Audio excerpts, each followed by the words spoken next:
ગરબા રમ્યા બાદ મિત્રો વચ્ચેની મજાક બની કાળરાત્રી। વાત વણસતા એકે બીજાને ઉતાર્યો મોતને ઘાટ। મજાકમાં ઝઘડો થતા મિત્રને પતાવી દીધો। ગુનાઓની દુનિયામાં એક એવો કિસ્સો સામે આવ્યો છે જે સાંભળીને તમે ચોંકી ઉઠશો। એક મિત્રએ જ બીજા મિત્રની હત્યા કરી હોવાની ઘટના સામે આવી છે અને આ ઘટના છે સુરતની, જેમાં એક મિત્રએ બીજા મિત્રને તીક્ષ્ણ હથિયારના ઘા ઝીકીને તેની હત્યા કરી નાખી છે। વાત એક મજાકથી શરૂ થઈ હતી ને અંત કાળ લઈને આવ્યો હતો। શું છે સમગ્ર ઘટના અને કેવી રીતે એક મિત્રએ બીજા મિત્રને મોતને ઘાટ ઉતાર્યો તેના વિશે જાણીશું આજના આ ક્રાઇમ એપિસોડમાં। નમસ્કાર, હું હંસિની અને તમે જોઈ રહ્યા છો નિર્ભય ન્યૂઝ। હાલ નવરાત્રી ચાલી રહી છે, માં અંબેની આરાધના ગરબા દ્વારા થઈ રહી છે, ત્યારે સુરતના સચિન પારડી ગામમાં ગરબા રમ્યા બાદ હસી મજાકમાં બે મિત્રો વચ્ચે નવરાત્રી કાળરાત્રી સાબિત થઈ હતી। એક મિત્રએ બીજા મિત્રને તીક્ષ્ણ હથિયારના ઘા ઝીકી હત્યા કરી નાખી હતી। રત્ન કલાકારની હત્યા તેના મિત્રે જ કરી નાખી હતી। ગરબા રમીને મુકેશ માલી નામનો યુવક પોતાના ઘરની બહાર ઊભો હતો, ત્યારે ઘર નજીકમાં જ રહેતો તેનો નાનપણનો મિત્ર ત્યાં આવ્યો હતો અને બંને વચ્ચે હસી મજાક ચાલી રહી હતી। આ દરમિયાન સામાન્ય બાબતે બોલાચાલી થઈ હતી અને બોલાચાલી થયા બાદ અચાનક આરોપી મિત્ર પિયુષે ચપ્પુના ઘા માર્યા હતા, જેથી યુવકને ગંભીર ઈજાઓ પહોંચી હતી ને ગંભીર રીતે ઈજાગ્રસ્ત યુવકને પરિવારજનો તાત્કાલિક હોસ્પિટલ લઈને દોડી ગયા હતા। યુવકને સારવાર માટે હોસ્પિટલ ખાતે ખસેડાયો હતો, જેમાં ટૂંકી સારવાર બાદ જ તેનું મોત નીપજ્યું હતું। સમગ્ર મામલે સચિન પોલીસે પિયુષ અને પ્રદીપ ઉર્ફે બટકો નામના બે આરોપી મિત્રો વિરુદ્ધ હત્યાનો ગુનો નોંધીને તેમની અટકાયત કરી છે। ત્યારે સચિન પારડી ગામમાં ગરબા રમ્યા બાદ હસી મજાકમાં બે મિત્રો વચ્ચે ખૂની ખેલ ખેલાયો હતો। તકનું નામ મુકેશ માલી છે, એ મારો નાનલો ભાઈ। શું થયું હતું એ ફ્રેન્ડ સર્કલમાં ગરબા જોવા વિશે ગરબા કામ પરથી આવીને એ ગરબા જોવા ઊભા હતા અને ફ્રેન્ડ સર્કલમાં જ ઊભા હતા બે ચાર જણા। પછી એક આવ્યો પાછળથી અને સુરતથી એના પર વાર કર્યો પેટમાં। એ ગંભીર હાલતમાં હતો 2 દિવસથી અને પછી આજે સવારે એની ડેથ થઈ ગઈ। આ તમારો ભાઈ શું કામ કરતો હતો? ડાયમંડ પોલીસમાં સુરતમાં જ।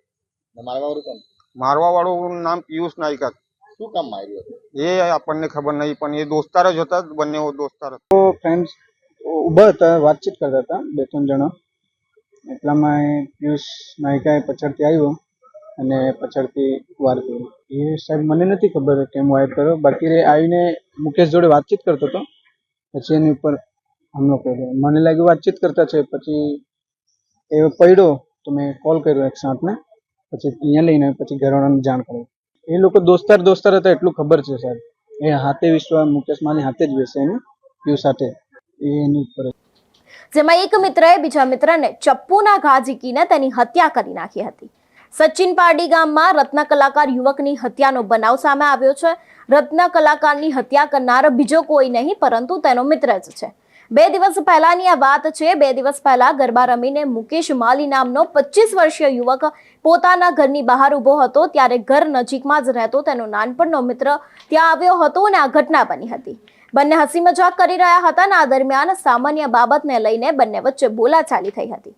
બોલાચાલી થયા બાદ અચાનક આરોપી મિત્ર પિયુષે ચપ્પુના ઘા માર્યા હતા તેના મિત્રને, જેથી યુવકને ગંભીર ઈજાઓ પહોંચી હતી અને ઘટનાને પગલે પરિવારજનો તાત્કાલિક દોડી આવ્યા હતા અને યુવકને સારવાર માટે હોસ્પિટલ ખાતે લઈ જવામાં આવ્યો હતો, જ્યાં ટૂંકી સારવાર બાદ તેનું મોત નીપજ્યું હતું। સમગ્ર મામલે સચિન પોલીસે પિયુષ અને પ્રદીપ ઉર્ફે બટકો નામના બે આરોપી વિરુદ્ધ હત્યાનો ગુનો નોંધીને અટકાયત કરી છે અને તેમને વધુ તપાસ હાથ ધરી છે। ત્યારે ગુનાઓની દુનિયામાં એક ચકચાર મચાવી દે તેવી ઘટના સામે આવી છે, જેમાં એક મિત્રએ જ પોતાના મિત્રને મારી નાખ્યો હતો। જોકે પોલીસે હાલ તો ગુનો નોંધીને તપાસ હાથ ધરી છે। ત્યારે સુરતમાંથી હચમચાવી દે તેવો કિસ્સો સામે આવ્યો છે, જેમાં એક મિત્રએ જ પોતાના મિત્રની હત્યા કરી નાખી છે।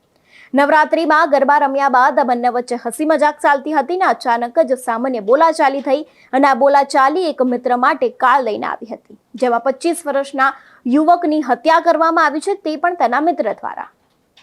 તે મિત્ર તેના નાનપણનો મિત્ર હતો અને બંને એકબીજા સાથે ઊભા હતા અને ત્યારે અચાનક જ વાતચીત થતી હતી, મજાક થતી હતી, તેમાંથી સામાન્ય બોલાચાલી થઈ હતી અને બોલાચાલીએ ઉગ્ર સ્વરૂપ લેતા એક મિત્રએ પોતાના મિત્રને મારી નાખ્યો હતો અને આ સમગ્ર ઘટના બની હતી।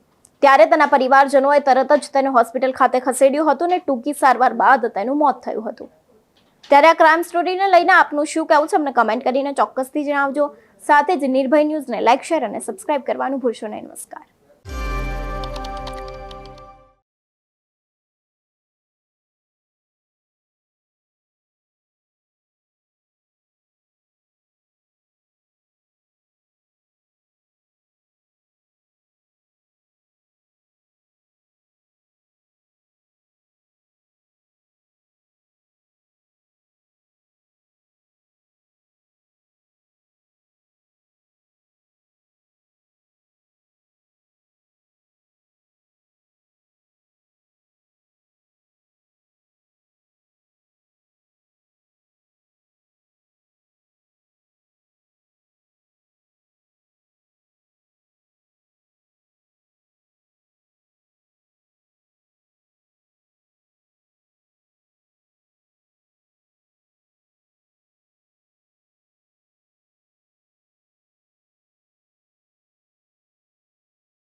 શક્તિસિંહ ગોહિલે ભાજપ સરકારને આડે હાથે લીધી છે.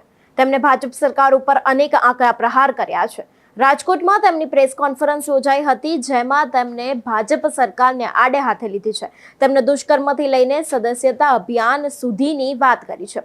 ત્યારે તેમણે આ વાત કરતા શું કહ્યું અને સાથે જ તેમણે કેમ ભાજપ સરકાર ઉપર આકરા પ્રહાર કર્યા તેના વિશે જાણીશું આજના વિડીયોમાં. નમસ્કાર, હું હંસિની અને તમે જોઈ રહ્યા છો નિર્ભય ન્યૂઝ.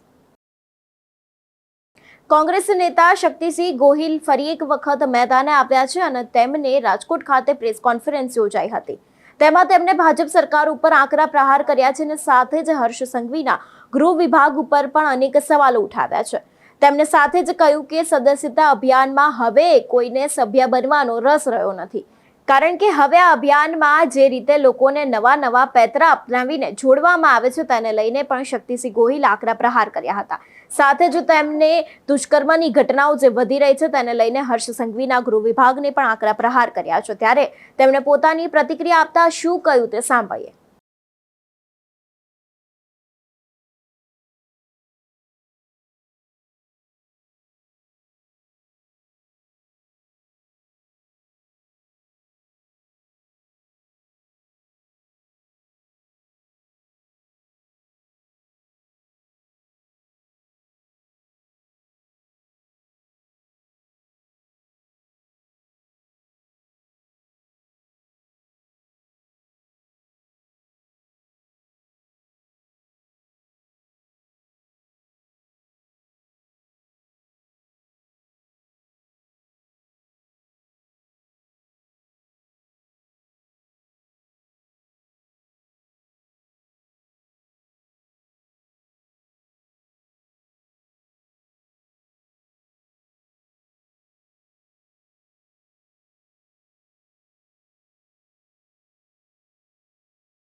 જે રીતે શક્તિસિંહ ગોહિલે ભાજપ ઉપર આકરા પ્રહાર કર્યા છે અને પ્રહાર કરતા જણાવ્યું કે હવે તેમના સદસ્યતા અભિયાનમાં કોઈને સભ્ય બનવાનો રસ રહ્યો નથી. જોકે આની પહેલા પણ અનેક એવા કિસ્સા સામે આવ્યા છે જેમાં લોકોને પરાણે સભ્યો બનાવવામાં આવી રહ્યા છે અને સાથે જ ભાજપની સરકાર છે તેના રાજ્યમાં અનેક દુષ્કર્મની ઘટનાઓ સામે આવી રહી છે.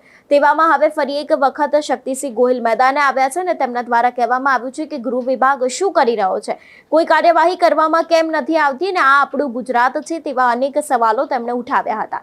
સાથે જ શક્તિસિંહ ગોહિલે જે પ્રમાણે જણાવ્યું હતું કે હવે કોઈને તેમના અભિયાનમાં રસ રહ્યો નથી અને કોઈ હવે ભાજપનું સભ્ય બનવા માંગતું નથી.